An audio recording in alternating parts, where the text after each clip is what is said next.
Some of the things I like to share are just sad, sad situations. I sort of refer to it as the $2 million mold mistake. Gorgeous property in the middle of Park City, Utah. The location is just prime, ideal. A building that they're renovating and they're turning it into very high-end condos. But the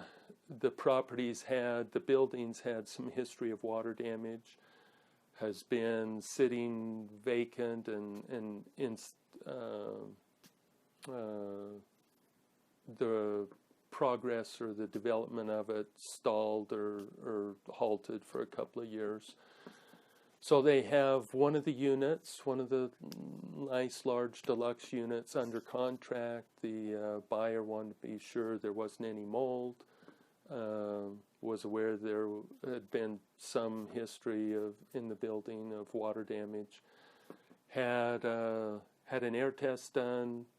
It was done by just a regular home inspector. The levels were elevated. They referred them to us to consult on it. I looked at the results and said, yeah, they're elevated. That's not good. It's coming from somewhere. Hired us to go inspect. Well, it wasn't the buyer that hired us to go inspect. It's the developer, the builder hired us to go inspect, find the mold, help us clean this up. We need to clean it up. Went and inspected, had nothing but sad news for them. I just told them, you should have cleaned up the mold before you did all the build out.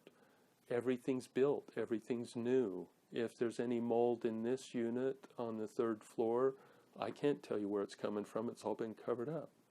There's no way to know where it is or where it's coming from. In order to find it, we need to tear out all the walls.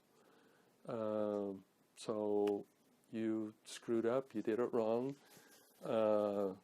There's still areas in the basement and on the main floor where there's lots of mold, and I can point that out to you. And some of the mold up here on the third floor may be coming from down there, but who knows?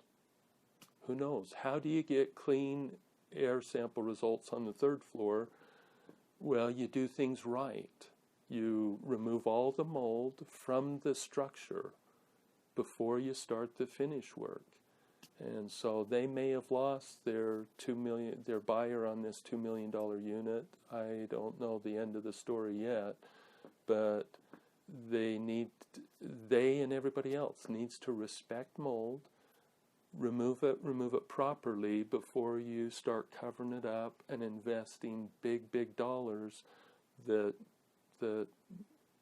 may have to be torn out later if removing the mold is necessary.